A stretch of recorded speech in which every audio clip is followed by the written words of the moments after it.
Bonjour à toi, c'est Géraldine Granier. Donc, j'espère que tu vas bien, que tu passes une bonne journée. Aujourd'hui, je voudrais te parler des 10, des cerveaux 10 et de l'écriture, de la lecture. Est-ce qu'on peut parfaitement bien savoir lire et bien savoir écrire, ne jamais avoir eu de problème là-dessus et faire partie de la famille des 10? T'as la réponse? Eh bien oui, absolument. On peut vraiment avoir appris facilement à lire et à écrire et à être cerveau 10. C'est intéressant, non?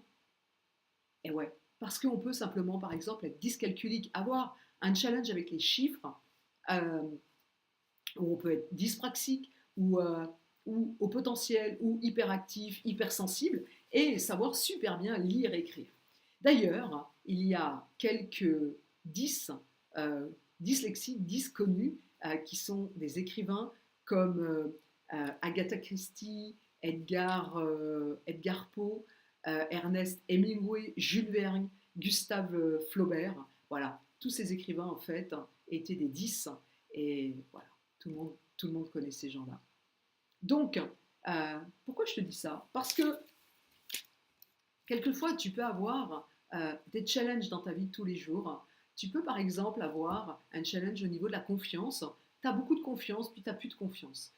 Ou alors, au niveau de tes relations, tu es à l'aise dans certaines relations, tu communiques vraiment parfaitement bien, par exemple, au niveau familial et au niveau professionnel, c'est du challenge, ou vice-versa.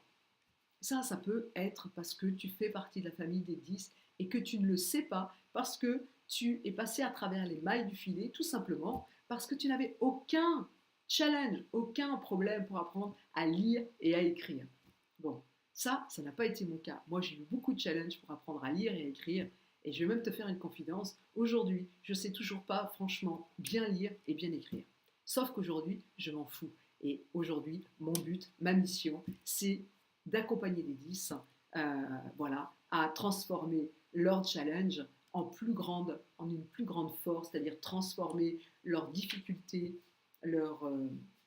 en vraiment des atouts superbes.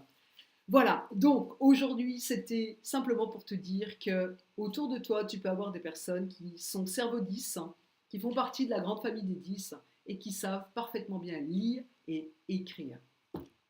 Ah, c'est intéressant, non?